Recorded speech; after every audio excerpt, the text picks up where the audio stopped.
हाय रे मोर से मेलकंदा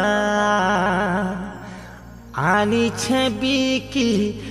मुई तो खांती देसी कंदा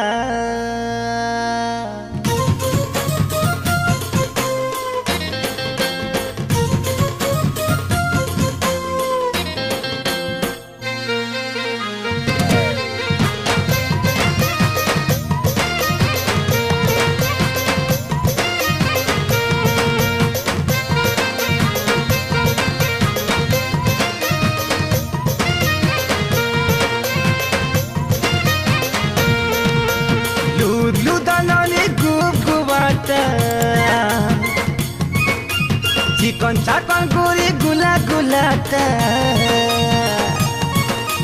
लूदानी गुबाटा चिकन चाकन गुरी गुला गुलाटा तुम 6 इंचिया कंदा खाएब कि 10 इंचिया खाएब पछे 10 नहीं देव नहीं करब गाली निंदा छाली के उछले मुठा करी नली खाई पकान से मेलो कंदा छाली के उछले मुठा करी नली खाई पकान गो से मेलो कंदा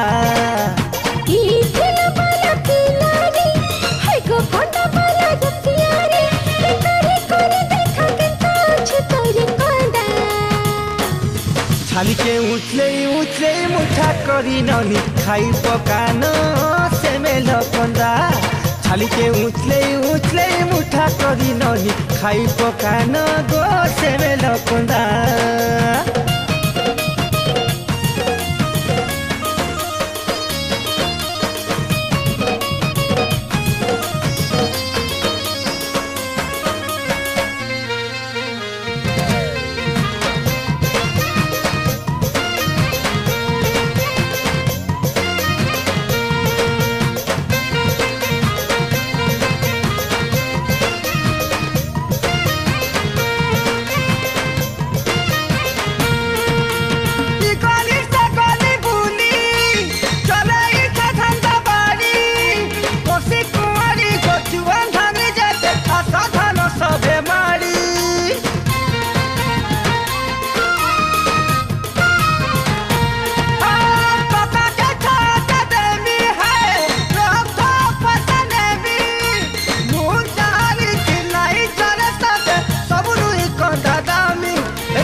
उछले मुठा करी नली खाई पकान से मेलो कंदा चिंता करे भी खाए भी पिला रे देखा देखा तो से मेलो कंदा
हाय धंदा छाली के उछले मुठा करी गुरी खाई पकान